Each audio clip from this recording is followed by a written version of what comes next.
How are you doing, gardeners? Ed Snyder with Fresh Picked Acres of Kansas. Happy to have you along today. I have a little bit of a different type of a video and something there that that's kind of off the beaten path of our market garden, but something that maybe a lot of you have never known about me. But since I was 27 years of age, I've been a canner.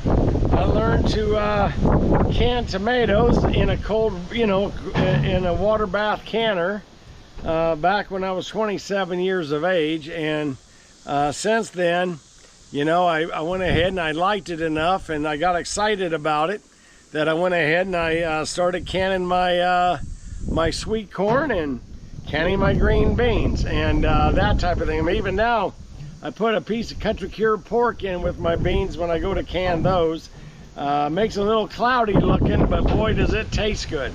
So today, in today's show, I want to talk about one other thing. Today we're going to can soup, but maybe for some of you, you have never canned before. There are legitimate reasons. I know that several people have commented to me that they don't can because they like to freeze their vegetables, and they think it has better flavor. And in some cases it's fresher, right? I mean, it's like it took it right out of the field. Peppers and onions are an example that do very well frozen, and they're wonderful to eat. One of the things, the reason I got started into canning wasn't just because of the that I wanted to try something new. It was actually because at that time in my life, I was living in an apartment building. I didn't have extra freezer space. I didn't have space at all. To be honest with you, I didn't really have cupboard space, but I was always successful growing a small garden. And a small garden, you could produce a year's worth of food and very easily. So one thing I don't have to worry about with my canned goods is that the power goes out, I'm not going to lose my food. That's the number one thing about that. And I know that they say canned goods are best used within 6 months of the time you can it and stuff. Well, if you're a country boy like myself, you've eaten canned goods a year and a half old, and to me they were just as good as the day I canned them. Now, how did I learn about the canning? I learned from the Ball Canning book. I bought that years ago. You can go online to the Ball Canning book and get that information. It tells you step by step. For me, I prefer to do stewed tomatoes, so you're going to see like chunks of tomatoes in there. The old book used to have me put a little bit of salt in the top, right before I sealed my jar, put a little bit of salt in the very top. Well, in modern day literature, I never see that. I see like squeezing a little lemon juice or something like that. I've stuck with my salt because it's worked for me. You do what works for you, but I'm just saying that there's a lot of information out there that has changed a little bit over the years. I may not be all the way on top of it, but I love canning. I will say, as I gotten older, I like the wide mouth jars probably better than I do the narrow jars. It's certainly easier for me to wash it out when it's done. It's easier for me to get green beans out of a wide mouth jar than a narrow mouth jar, regular mouth they call it. But whatever you get, it'll work for you. The lids are the replaceable, and just make sure you wash your jars and you can reuse them. Most of these jars have been here since I was 27 years of age. Now this weekend, I am taking advantage of our bountiful harvest, and I'm actually canning vegetable beef soup. And the processing time is 85 minutes at 10 pounds pressure. Now this particular type of acid or low acid jarring process requires a pressure cooker. There's high acid, where like with your tomatoes and cucumbers and things like that, you're making dill pickles, you can do a water bath method. For things like corn and green beans, low acid, well, we need to use a pressure cooker. And in this case, I'm going ahead and I'm making up my vegetable beef soup. This has about 30 minutes left on it, so I'm going to go ahead here. My jars are clean. They've been washed, and they're ready to go. I'm going to go ahead and fill up my next jars. I'm not going to put lids on them yet, but we're going to do everything but the lids, because again, I got 29 minutes to go. So I'm not going to I don't want the jars to seal up while that's going on, but I can go and get them ready, so this could be a quick turnaround. So it's a little crowded over here, but if you guys bear with me. One thing about canning jars, you don't want to fill it to the clear top. There is a lip here, and they call that head space, right where my thumb is. You want to leave that to that location. You don't want to go above that. We don't want the jar to that's as tall as it can go. So I'm not using canning salt, but I am using kosher salt. It's the last part of my deal, my process. But what I want to do is go ahead and use a lid, a funnel, which will actually help me with spilling less. And I have my ladle. Now you want to go non-metallic for these objects. I'm going to find one object. Here we go. I doubt you can see this, but this is a non-metallic. It's a plastic to get the air bubbles out of your jars. But in my case, I'm going with soup. It's more of a liquid, so I don't really have to try to, if you're working with green beans and working with meat or something like that, or corn, you may want to stick your non-metallic knife down into it to remove any air bubbles from down below, so it'll be just liquid around it. But in this case, I don't need to do that with soup. So we'll go ahead and we'll fill this up. I have to get 7 jars ready to go, and then we'll take the pressure off of that can. So let's go ahead and start filling up these jars here. Let's go ahead and I'll show you what we do. I'll show you guys my soup.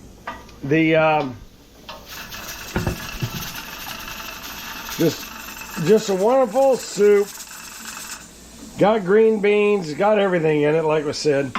So let's set you back down, and we'll start filling this up.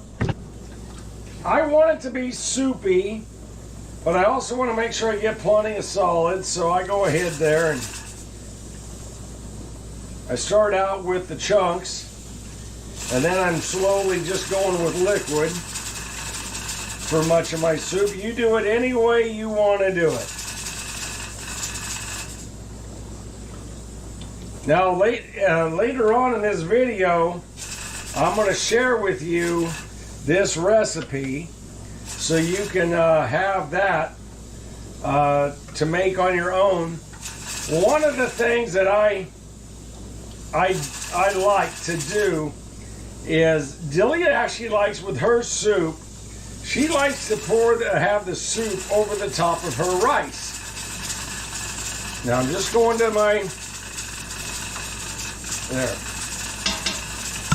She likes to have soup over rice. So that being said, that gives us a little bit of what do you call it? You want to make the soup a little incomplete per se. Make it more of a, you can make your soup where you might want to add something later on. I took a half a teaspoon of my salt, poured that in the top, set this to the side. I have a wet washcloth here that I'm going to go ahead and I'm going to make sure I clean the top off of that. And now this soup is very hot, so I need to move it to get it out of the way. I'm not ready to put the lid on it as of yet, but I do have it all clamped up.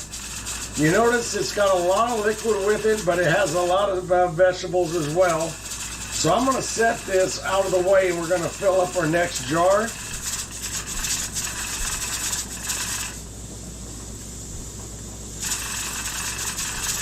There we go. And we have a white mouth jar next. So let's go ahead here. Put this on top. There we go. And you just repeat this, 7 times. I'm going to keep this fairly short here.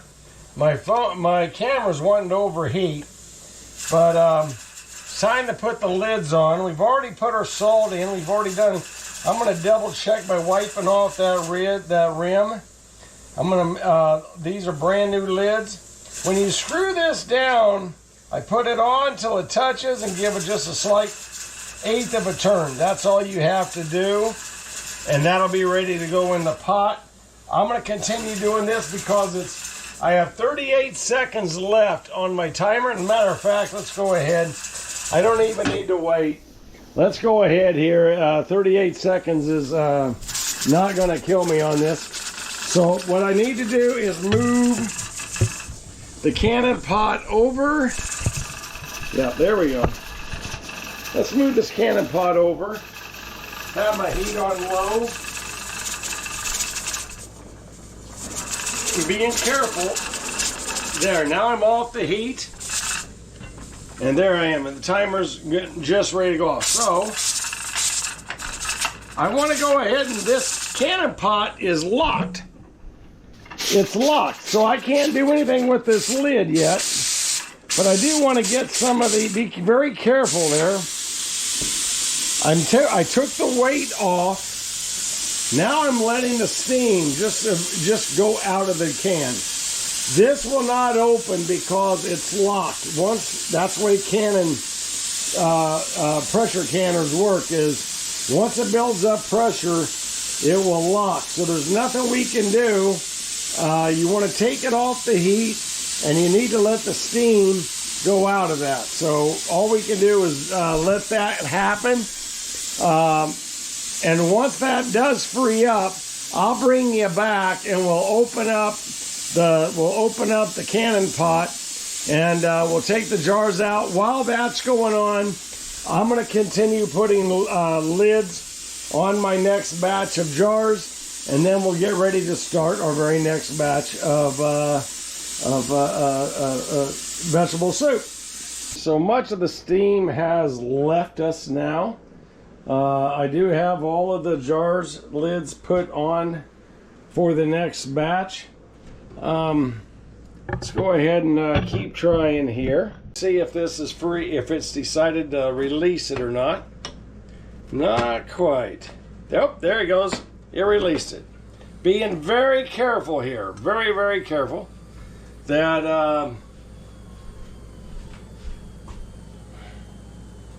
and I'm checking the hole of my canner because I'm going to go right back in. 3, 4, 5, 6, 7. Yep, very good. Now, let's grab the temperature inside of this is roughly around 240 degrees. I go ahead and I tip it on its side to go ahead and pour off any water. And let's take this over here. And I have a towel set up next to my cookies. And let's go ahead and, again, being very careful, pour that water off the top.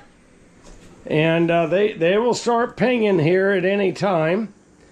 But we need to remove these from the...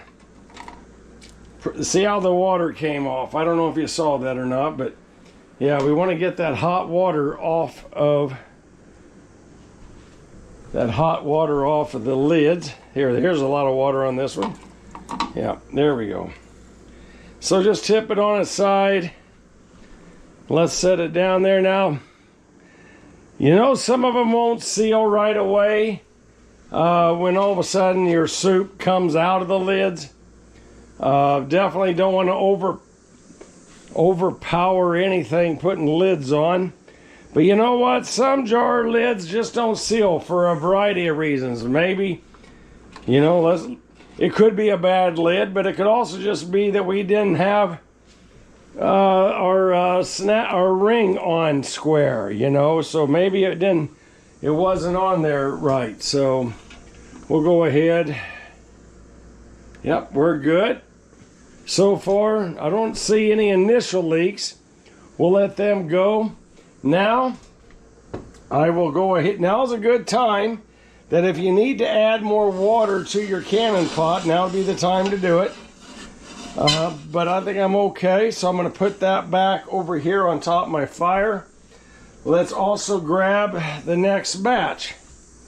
And, you know, these jars are hot that I'm getting ready to put in. So let's go ahead and you want to go and you keep using your tool here to move it. There we go.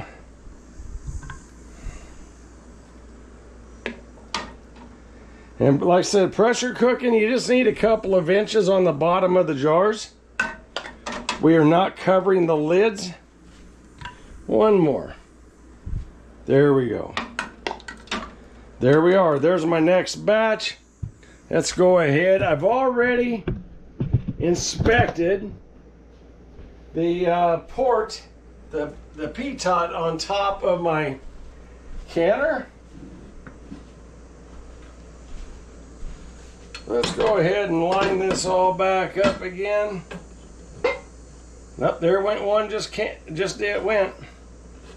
There. And we'll go ahead and turn this back up to high. We're good to go. There's another one that just popped. See if another one. You could see that it's still kind of boiling in there. Okay, so our pressure has come up. So let's dial this back. Turn it down. That's about right for me. And I'm going to go over here and set my timer to 85 minutes. And this will stop. We only want it to jiggle 2 or 3 times per minute. You like, see how it's backing off now that I backed the flame off? So I took that heat down. So now we want it to jiggle just a couple of times per minute, like 2 or 3 times per minute. And if it turns right around and it's not jiggling enough, well, we'll increase the heat just a tad. But just watching that, that's the first step once it comes up. So this is keeping 10 pounds pressure inside of that. In the event that pressure builds up too much, that's what that little plastic stopper is there for as a backup. It's designed to pop off to eliminate the pressure. So we'll go ahead and let that kind of sit. It looks like it's doing pretty well. I'm looking at it, comparing that to my timer on the stove. And we're getting a couple little bursts. I think we're in good shape. Now the name of this soup is Anything's Possible Soup. It's a vegetable beef soup there that I'm utilizing many of the vegetables in our garden, and it's wonderful as is. I love to eat it just as is. The nice thing about soups is you can make it as you want. You can put anything in it as you want. Allow it to, and a soup is a liquid version of a stew, right? I mean, we could have done the same thing, but in my case, I want the stock. That's what I'm kind of going for. So I thought I'd go through this real quick with you. This is the finished product. It looks wonderful. You know, we have a lot of good vegetables in it, but let's talk about the process of what's in my soup.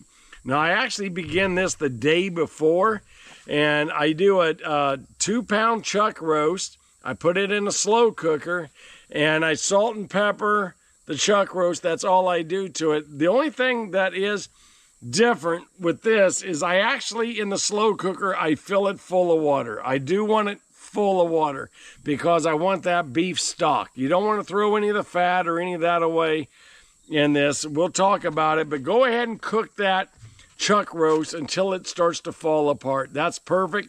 Shut it off, let it cool, get it in the refrigerator overnight. So that'll have that process done for the next day.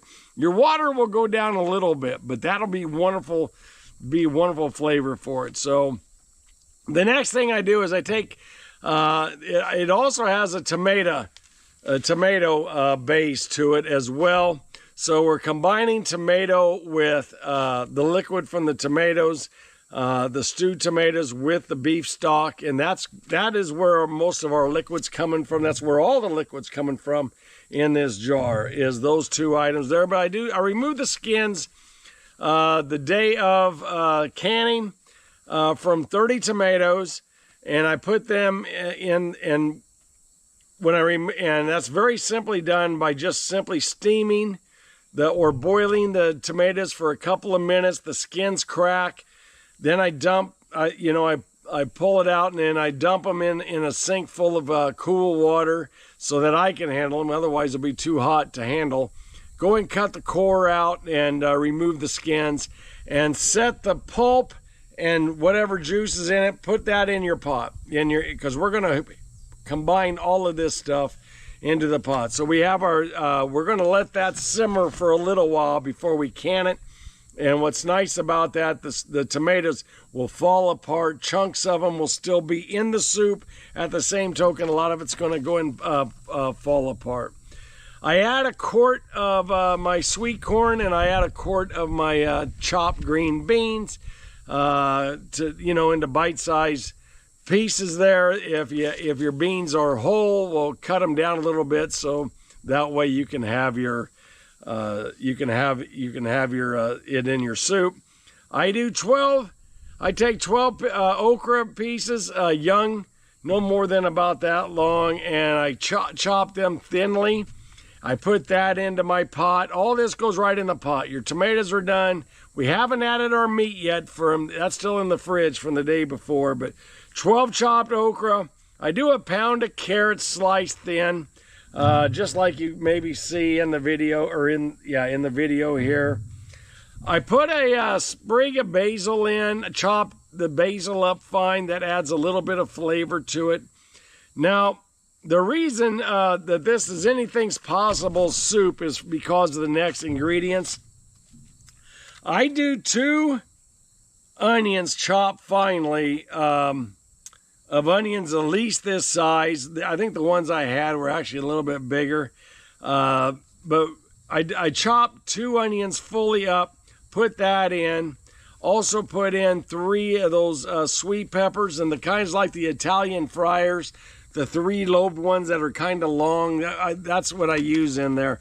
And I slice and I put them very thin. That's the other side of it. After I have the sweet Italian pepper sliced up, put in there, I go ahead and I do put in 2 serrano peppers and 2 jalapeno peppers. And before I do go ahead and I clean out the seeds and remove some of the ribbing to try to make sure we get rid of some of that heat out of it. I'm looking for it not to be, I don't want it to be Mexican. I don't want it to be hot necessarily, but I do like the flavor, the subtleness inside of that. Go ahead and clean all that out, and then chop it up very fine. Add that to our pot. The next thing I'm going to do is I'm going to go ahead and peel 5 pounds of our fresh potatoes, and then I'm going to slice them up nice and small. They're going to get their cooking done while they're being canned. That's how this one is done. So all together there, I think I have everything listed in the my anything's possible soup. Now, after you put that all on the stove, I want you to go ahead. Your meat is now in the refrigerator. Everything's cool. I want you to take the fat and the liquid, and I want you to dump all of that on top of this stuff in the pot. And I want you to go ahead and take the meat It's because it's cooled down, it's still firm. Go ahead and chop that up pretty fine into small slices, and go ahead and add that to the pot. That way there's no big, I don't have any big chunks of meat in any one jar. It's nice and broken up, and it's added to, so there's a little bit of meat. So the meat's kind of a secondary type of an odor to it. Now, why is it anything's possible? As far as the seasoning of salt and pepper, I want you to take that salt and pepper and make it just short of where it probably needs to be. The pepper, not so much a problem, but the salt definitely. Now, Delia likes to have her soup over the top of rice. That's, she kind of grew up putting rice over the, and it's wonderful that way. So I myself have soup with some added crackers to it. But I've also had this where I've added some beans at a later date. So I'll rehydrate some navy beans and add some beans to this dish later on. So anything's possible. You make it as you want. Now, this is what my recipe is, but that doesn't mean that's anything that you need to go with. You might choose to add more heartier potatoes and bigger chunks of meat, more corn or more beans, or what have you. And there's a lot more vegetables, add celery to it, whatever. All of that's a possibility. In my case, this is a very nice base. Also, this here would work very well if you're going to do another chuck roast with a stewed tomato, or cook your potatoes in a slow cooker later on and add this to that sauce, and you'll have little bits to add of this soup mixed in with the with your chuck roast or any other roast. So you can do anything you want with something like this, but this is a wonderful flavor. I'll have to add perhaps a few more things to it. Some I do like to add to it, but I didn't have any, was some thyme. I do like that, but I did add, I didn't add this to it. I did have 4 cloves of garlic, where I did use a garlic press. That's in this, and I also put some other small seasonings in there just to suit my own taste.